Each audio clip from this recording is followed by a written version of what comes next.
Oke teman-teman, di video kali ini kita akan ngebahas bagaimana sih cara menghitung ketersediaan air sehingga kita dapat menentukan apakah kebutuhan kita seperti untuk irigasi dan lain-lain dapat tercukupi. Jadi sebelumnya itu kita harus mendeteksi dulu atau mencari tahu sumber air yang kita cari ini pertama itu adalah sungai. Jadi teman-teman harus cari dulu di daerah yang kita tinjau itu ada nggak sungainya. Misalnya di sini ya. Jadi misalnya itu misalnya di suatu daerah ini kita buat nama daerahnya mungkin daerah A. Daerah ini memiliki satu buah sungai. Jadi kita hitung sungainya. Untuk menghitung itu kita membutuhkan data sebenarnya harus minimal 10 tahun. Cuman karena saya mendapat datanya itu hanya 8 tahun. Tapi kalau teman-teman buat nanti kalau bisa 10 tahun teman-teman. Minimal 10 tahun. Oke, nah di sini ada datanya. Jadi kita harus mencari yang namanya itu debit andalan. Untuk debit andalan itu, jadi debit andalan itu adalah debit rata-rata periode 10 tahunan. Dengan mempertimbangkan air yang diperlukan dari sungai hilir. Jadi untuk pengambilan itu kita nggak bisa atau kita nggak berani buat ngambil debit yang paling besar. Misalnya di bulan Januari ini debit yang paling besar itu berada di tahun 2015. Nah, kita nggak bisa ambil yang 2015 langsung teman-teman. Karena kan probabilitas untuk yang debit yang maksimum itu kemungkinan besarnya kecil.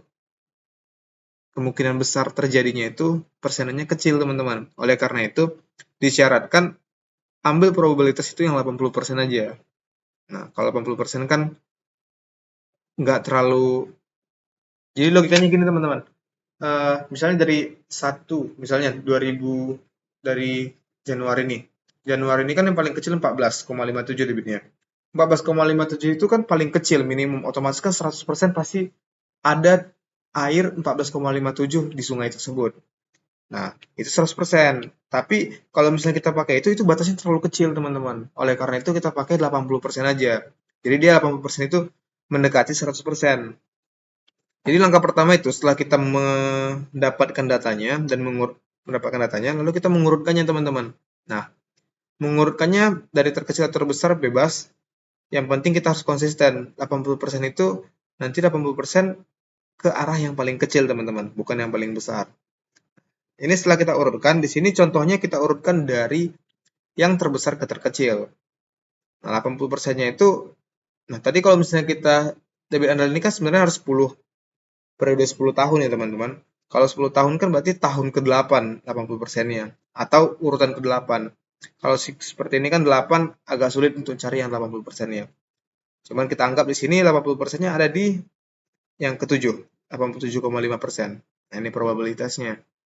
Jadi 87,5 ini ya kemungkinan terjadi 80% teman-teman.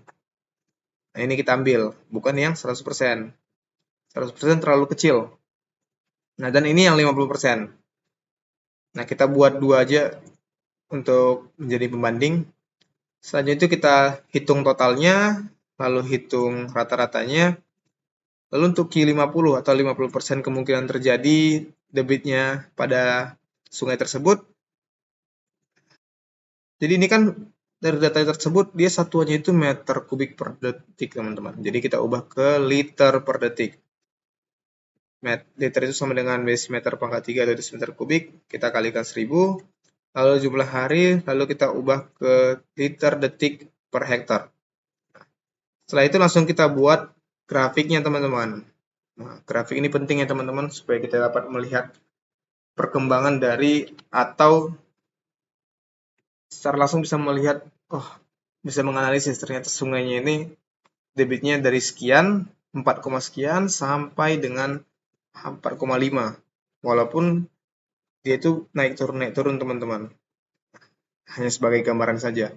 Di mana di sini yang Q80 itu, nah ya kan dia pasti lebih kecil. Tapi kemungkinan terjadinya segitu pasti lebih besar dibanding yang Q50. Nah, di sini, nah untuk membuat tabelnya ini gampang teman-teman. Ini hanya bentuk sederhana dengan, nah kita double klik. Nah, ini pakai jenis yang lain. Ini teman-teman, line width marker. Kenapa width marker? Kalau width marker ini dia ada titiknya gini teman-teman. Nih, kalau misalnya kalau nggak yang ada markernya, dia itu hilang titiknya. Jadi Kalau menurut saya sih kurang enak untuk dilihat. Untuk yang di bawahnya ini data-datanya itu teman-teman tekan aja di tabelnya. Ini agak kita perkecil ya teman-teman. Nah, nanti ada tambah plus ini tekan aja, aktifkan aja di bagian data table-nya. Ada table-nya, access-nya, access title, buat di sini bulan dan meter detik, hektar. Teman-teman cukup aktifin aja. Nah, seperti ini. Dia akan muncul. Nah, ini grid-nya. Ini tergantung teman-teman mau dibuat atau enggak. Oke. Nah, ini buat judulnya. Judul chatnya tuh. Ini untuk yang bawah sama kiri, untuk horizontal sama untuk yang vertikal datanya. Oke, nah jadi gitu jadi kita udah mendapat debit untuk air sungai teman-teman. Waduh, kenapa nih? Ada bentuk air sungai. Oke, selanjutnya kita akan menghitung ke bagian evapotranspirasi. Nah, untuk di bagian sini evapotranspirasinya kita menggunakan metode Penman teman-teman. Untuk perhitungannya itu kita membutuhkan nih ada beberapa item atau data klimatologi. Nah, ini kita ambil data klimatologi yang ada di Kupang, teman-teman. Nah, kita dapat data temperature untuk yang setiap bulannya, penyinar matahari, kelembapan udara, kecepatan angin. Nah, sehingga dapat, nah ini juga 8 tahun, teman-teman. Kita pakai 8 tahun. Nah, untuk rincian perhitungannya itu ada di video sebelumnya, teman-teman. Yang judulnya itu perhitungan evapotranspirasi menggunakan metode Penman. Jadi intinya nanti di video yang sebelumnya itu kita mendapat nilai ETO-nya. Jadi evapotranspirasi potensialnya. Nah, ini kita kalikan dengan jumlah hari dalam bulan tersebut. Sehingga mendapat yaitu evapotranspirasi untuk per bulannya. Lalu kita bentuk grafiknya, teman-teman. Nah, bentuk grafiknya sama aja seperti yang tadi, teman-teman bisa nambahin di sini untuk kebutuhan-kebutuhan data tambahan seperti grid line, data table, data label. Ini data label, teman-teman. Nah, baru chart title, evapotranspirasi, access title. Teman-teman bisa atur, dan untuk stylenya chart design, nah ini ada yang hitam ini, teman-teman. Kalau misalnya mau buatnya sama seperti yang saya buat. Di sini jadi kita bisa melihat kalau maksimumnya itu ada di 190,69 dan minimumnya ada di 105,41 mm per bulan, teman-teman. Ini udah per bulan, karena di sini kita udah kalikan sama jumlah hari dalam masing-masing bulan. Nah, tapi teman-teman, kalau misalnya kita lanjut dulu. Di sini kan kita mulai menghitung curah hujan, teman-teman. Curah hujan. Di sini pun sebenarnya membutuhkan yang namanya itu curah hujan. Nah, namun misalnya di suatu daerah tersebut pastikan ada beberapa stasiun klimatologi. Stasiun tersebut kita harus mengetahui curah hujan masing-masing yang ada di stasiun tersebut. Nah, misalnya ada 3 stasiun A, 1, 2, 3. Nah, stasiun tersebut kita jumlahin, baru kita bagi 3. Nah, itu akan menjadikan namanya stasiun wilayah. Nah, ini kita langsung jadikan aja, atau kita contohkan stasiun wilayah, teman-teman.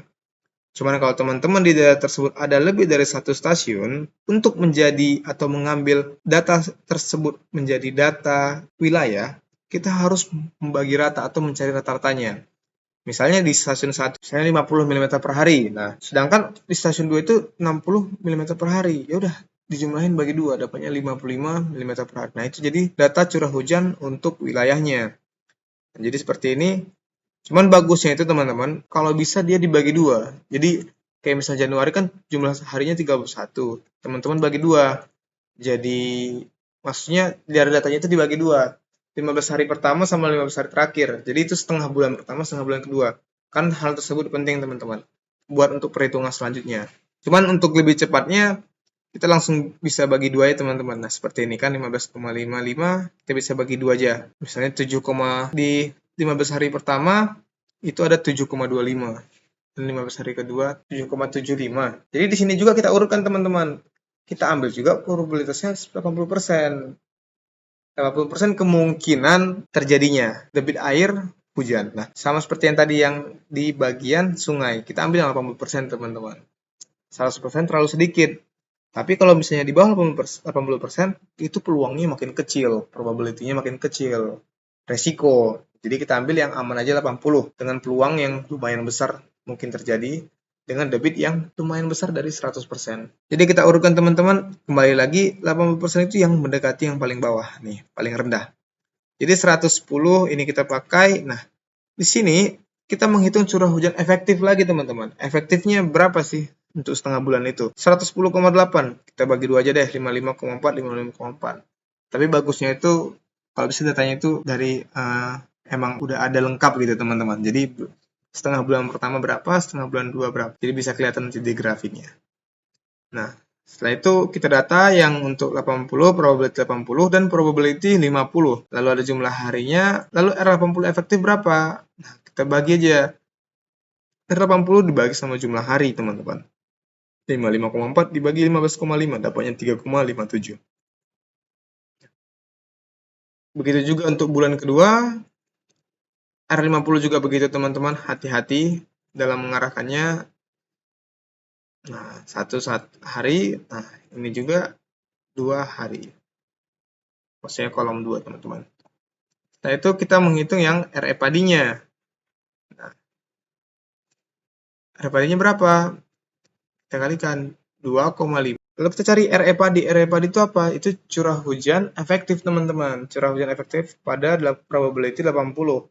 Nah, kita kalikan 0,7 teman-teman. Ini kayak mungkin lebih ke faktornya tuh. Atau maksudnya lebih ke, jadi dia nggak 100% efektif. Jadi 70%-nya efektif, 30%-nya nggak efektif. Kalau kita buat 100% efektif kan resiko teman-teman. Nanti ternyata nggak sesuai sama itu kan. Jadi kita ambil yang 0,7 efektifnya. Jadi dikali 0,7 lagi teman-teman. Nah, biasanya yang R50 itu biasanya dibuat untuk yang palawija teman-teman. Kebutuhannya untuk yang palawija. Tapi nggak apa, kita buat aja ya teman-teman. Nah, R50 yang palawija, R80 yang buat padi.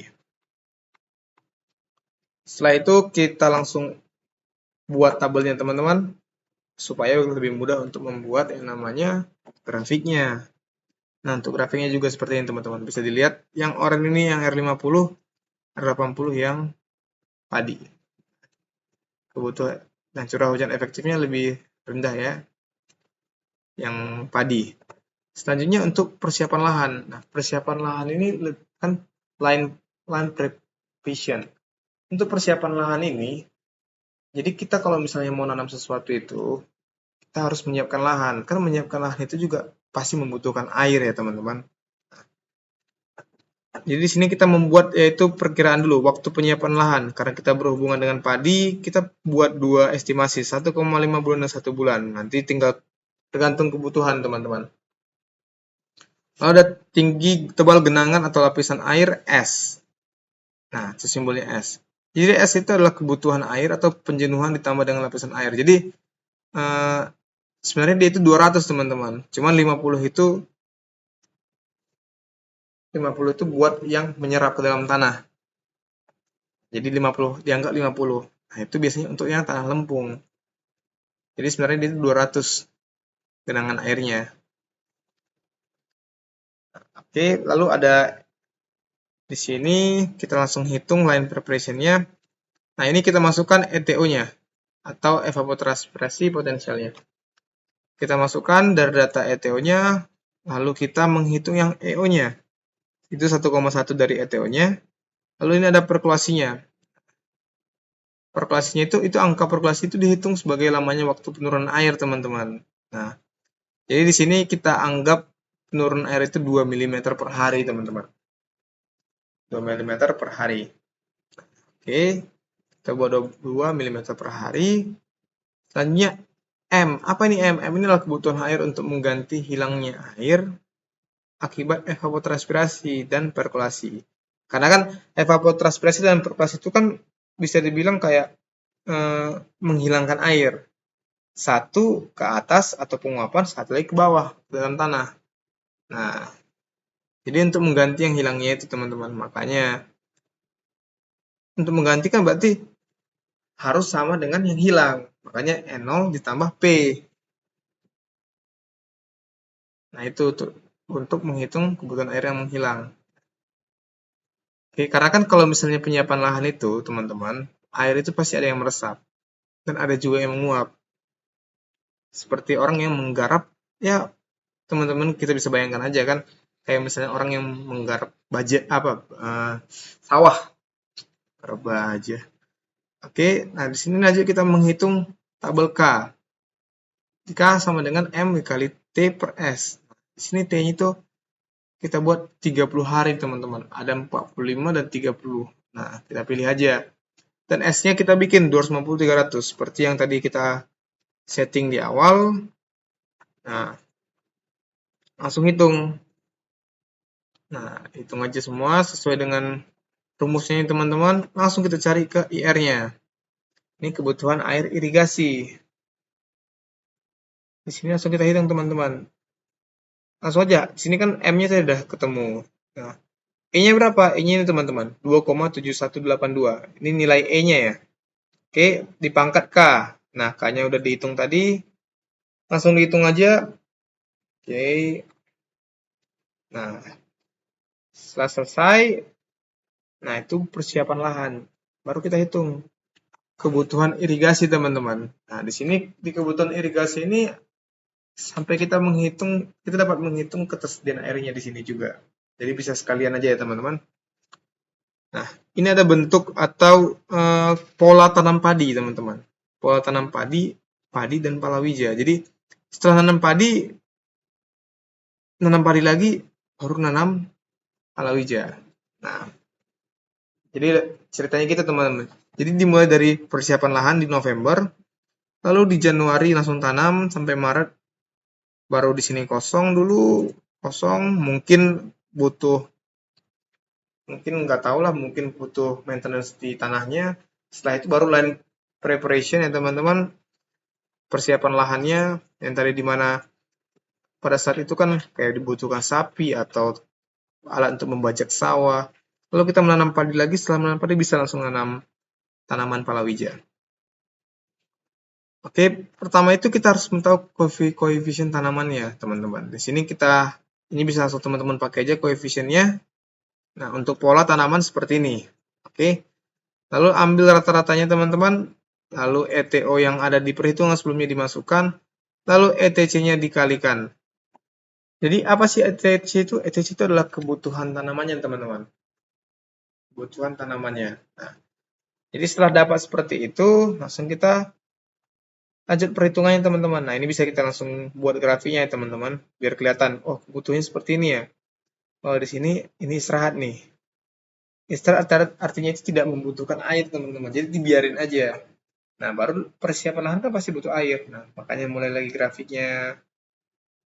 Oke, grafiknya di sini sempat baru persiapan lahan lagi. Nah, oke, selanjutnya kita ke tabel selanjutnya. Tadi ini kita lanjut ya, teman-teman, sampai mendapat ETC-nya, kita langsung penyiapan lahan. Nah, penyiapan lahan ini nggak di semua kolom kita pasang, teman-teman. Hanya di bagian yang ada nih LP-nya. Yang ada bagian LP-nya nih, nah itu aja yang kita tambahkan untuk penyiapan lahan. Nah, penyiapan lahan di sebelumnya. Kita input yang di sini, teman-teman. Kita pakai yang mana? 30 atau 45. Kita lihat. Di sini kan LP kita nih. Ini kan berarti 1,5 bulan atau 45 hari perkiranya, teman-teman. Jadi kita pakai yang 45 hari ini, 45 hari. Bebas mau pakai yang genangan 300 atau yang 250. Setelah itu, setelah kita menentukan itu, langsung ke rasio penyiapan lahan. Nah, kan rasio penyiapan lahan itu hanya di bagian ini aja, ya, yang LP. Nah, line prevision. Masukkan 0,33, teman-teman. Selanjutnya IR kali rasio. Nah, langsung kalikan. IR-nya itu penyiapan lahan, dikalikan rasionya, dapatlah hasilnya ya. Selanjutnya perkolasi. Nah, perkolasi itu kan air menyerap ya, teman-teman. Tadi pas air menyerap. Nah, untuk di sini, kenapa di LP kita nggak hitung, teman-teman? Karena di LP itu atau line preparation, kita udah memasukkan yang namanya itu ini, perkolasinya. Sehingga di kebutuhan irigasi ini kita udah nggak perlu lagi masukkan line pressure, nanti jadi double.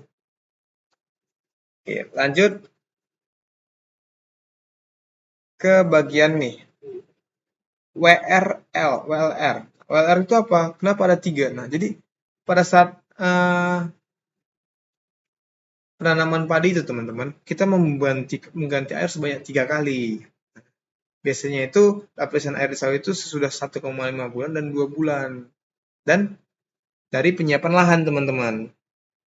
Jadi besarnya itu biasanya 50 mm per 3 per 15 hari. Jadi 50 per 15 itu 1/3 atau 1/3. Enggak. 50, 5, 10, 3. 3,33 teman-teman. Nah, oleh karena itu kita masukkan nih. Karena kan dia dimulai itu dari sini. Jadi mulai itu persiapan lahan November, Desember teman-teman nih. Sini kita ganti air, baru lagi di sini, di sini. Nah, ini untuk urutannya ikut aja teman-teman, karena dia mengikuti polanya. Yang penting udah tahu teman, 33,3 ini dapat dari mana? Dapat dari 50 mili per 15 hari. Selanjutnya lanjutnya dirata-ratain teman-teman, seperti biasa. Langsung aja pakai sum dibagi 3 atau pakai average juga boleh. Rasio luas tanaman. Nah, di sini kita pakai teman-teman. Jadi luas tanamannya itu kita buat 1, artinya full satu daerah. Dan di bagian ujung-ujungnya nih teman-teman.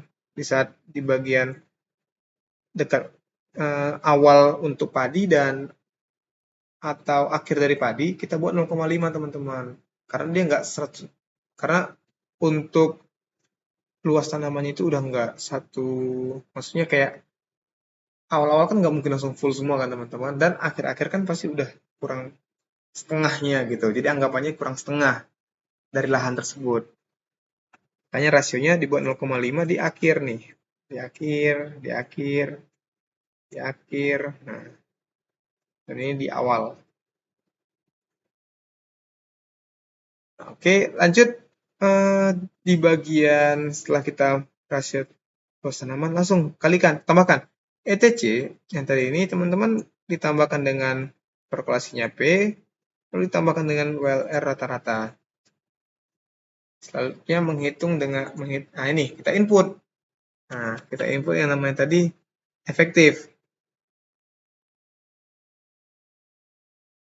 atau curah hujan efektif teman-teman. Nah,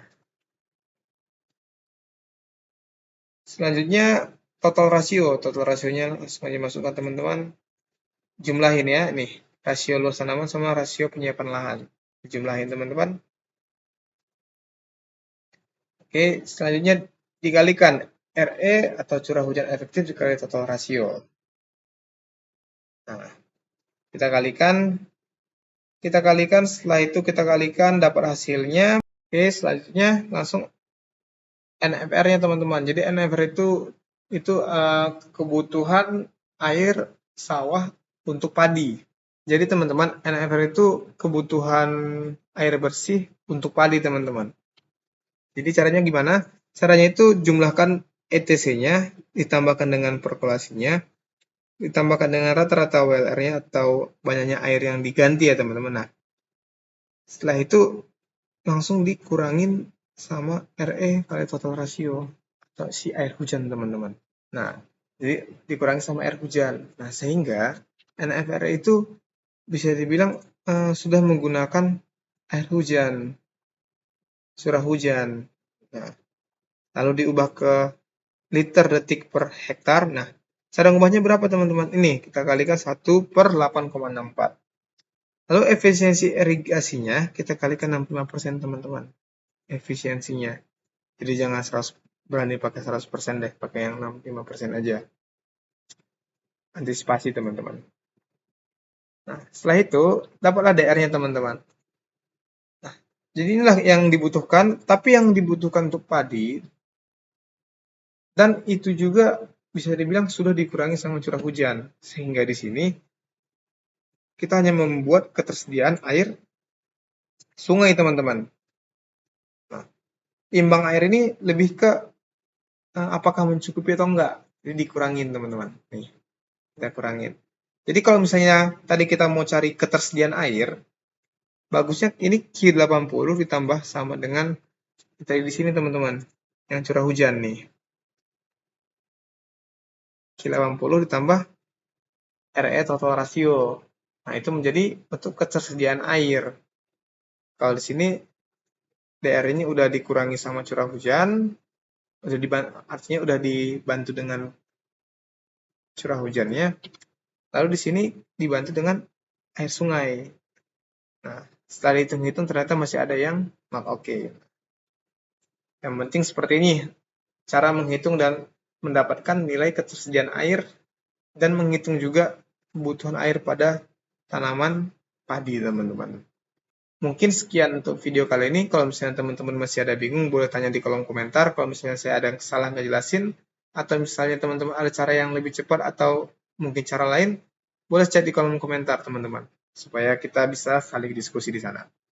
Sampai jumpa di video selanjutnya. Terima kasih.